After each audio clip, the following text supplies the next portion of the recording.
कार्यकाल में उन्होंने ऐसा कोई बड़ा काम नहीं किया जो सारे देश के जनता को, युवाओं को, किसानों को उससे लाभ हो।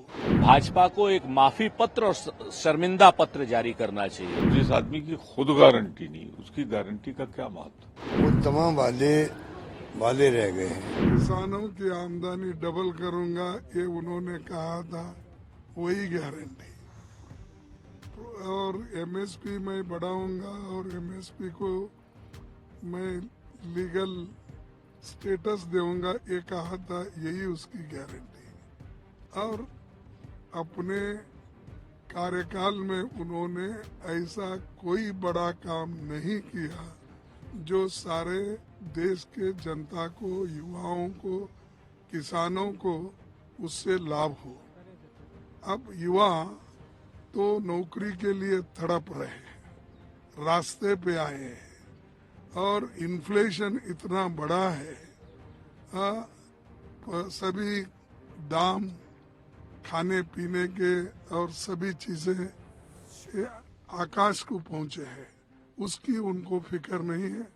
इन्फ्लेशन की, अनएम्प्लॉयमेंट की, और जो उन्होंने पहले पिक्चर बताया, वो क्या बोलते, ट्रेलर बोलते थे वो, तो उस ट्रेलर में ना डीजल की कमी दिखा रही, ना पेट्रोल का दिख रहा है, ना और किसी गैस का, कुछ भी नहीं है।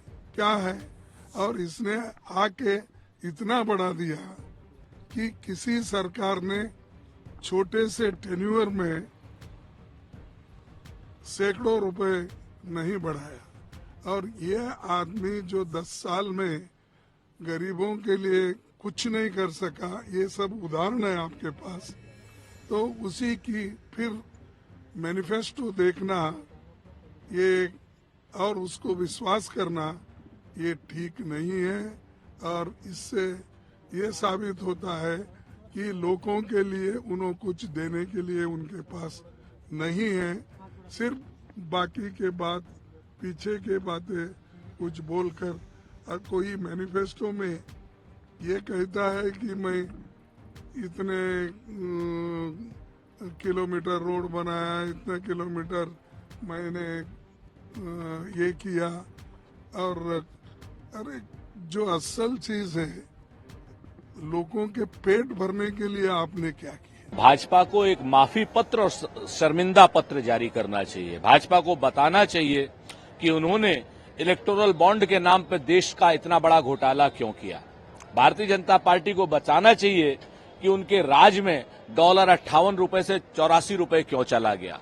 उन्हें बताना चाहिए कि पेट्रोल और डीजल के दाम शतक क्यों पार कर गए। उन्हें बताना चाहिए कि करोड़ों युवा आज की डेट में बेरोजगार क्यों हैं। उन्हें बताना चाहिए कि महंगाई इतनी ज्यादा क्यों बढ़ी हुई है।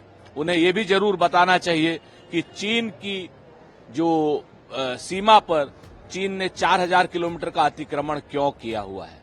उन्हें इन सारी बातों का जवाब देना होगा, पेपर लीक का भी जवाब देना होगा, उन्हें जन विरोधी बातों का सारा जवाब देना होगा। और ये संकल्प पत्र नहीं, उनको माफी मत पत्र या शर्मिंदा पत्र की घोषणा करनी चाहिए। मोदी ने कहा है कि मोदी की गारंटी जो है, गारंटी को पूरी करने की गारंटी है संकल्प पत्र में। इस पर क्या कहना चाहेंगे? इस पर सिर्फ हंसा जा सकता है और कोई प्रतिक्रिया नहीं हो सकती। मोदी जी ने तो ही कहा था ना, 2014 में 15 लाख रुपए सबको मिलेंगे, 2 करोड़ रोजगार मिलेंगे। हुआ क्या कि पिछले 10 सालों में 3 गुना बेरोजगारी बढ़ गई। महंगाई ये नियंत्रण में ला रहे थे। महंगाई 38 साल का रिकॉर्ड तोड़ रही है। जो इन्होंने कहा था, एक तो पूरा नहीं हुआ। आज तो सचमुच सबसे बड़ी अगर किसी की क्रेडिबिलिटी खत्म हुई है तो मोदी जी की खुद की खत्म हो गई। तो जिस आदमी की खुद गारंटी नहीं, उसकी गारंटी का क्या महत्व? मैं सोचता हूँ कि तो 14-19 में जो माहौल था वो स्थिति रही नहीं हम लोगों की। अब जो वादे करते करते निभाए नहीं, काला धन लेके आएंगे, 15 लाख रुपए खाते में डाल देंगे, किसानों की आमदनी दुगनी कर देंगे, लोकपाल लेके आएंगे, क्या क्या नहीं कहा गया। वो तमाम वादे रह गए हैं। तो उसके बाद में भी जो कुछ भी इनके वादे थे,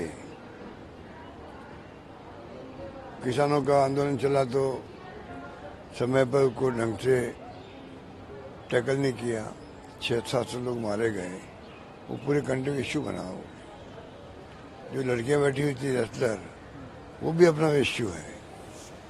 जो घसीट के मर गया था, 3-4 किसान मर गए थे, वो भी इश्यू है। तो इतने इश्यू इनके सामने आ चुके हैं। अब वो क्रेडिबिलिटी वाली बात सही नहीं है बीजेपी की।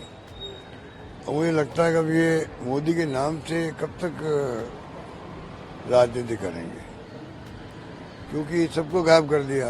जेपी नड्डा कुछ नहीं है, मंत्रिमंडल के लोग वो कुछ मायने रखते नहीं हैं, और मेंबर पार्लियामेंट को पूछ नहीं रहा है। तो जो सत्ता के विकेंद्रीकरण होता है लोकतंत्र में, जिससे कि आवाज उठा सकता है मेंबर पार्लियामेंट अपने क्षेत्र की, फीडबैक लेके काम हो सकता है दिल्ली के अंदर, विभागों के अंदर, वो सब कोलैप्स हो गया है।